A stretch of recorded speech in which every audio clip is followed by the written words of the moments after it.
enormous bang millions of years ago, billions of years ago, which flung all the galaxies into space. Well, let's take that just for the sake of argument and say that was the way it happened.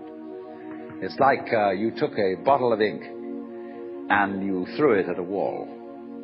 Smash! And all that ink spreads.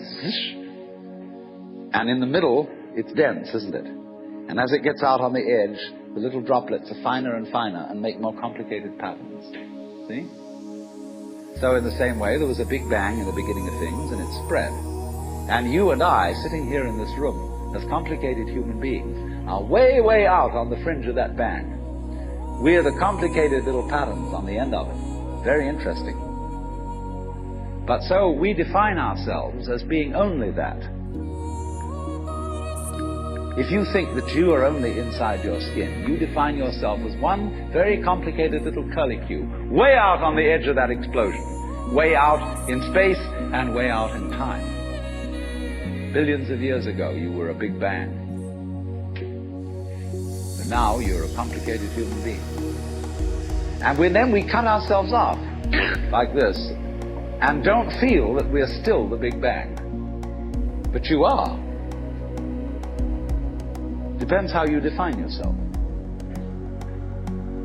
You are actually, if this is the way things started, if there was a Big Bang in the beginning, you're not something that is a result of the Big Bang on the end of the process. You are still the process. You are the Big Bang, the original force of the universe coming on as whoever you are. So then, let me connect this with the problem of birth and death, which puzzles people enormously, of course. Because in order to understand what the self is, you have to remember that it doesn't need to remember anything. Just like you don't need to know how you work your thyroid gland. So then, when you die, you're not going to have to put up with everlasting non-existence, because that's not an experience. A lot of people are afraid that when they die, they're going to be locked up in a dark room forever. And sort of undergo that. But one of the most interesting things in the world, this is a yoga, this is a way of realization. Try and imagine what it will be like to go to sleep and never wake up. Think about that. Children think about it. It's one of the great wonders of life. What will it be like to go to sleep and never wake up? And if you think long enough about that, something will happen. You will find out, among other things, that it'll pose the next question to you. What was it like to wake up after having never gone to sleep? That was when you were born. You see, you can't have an experience of nothing. Nature abhors a vacuum.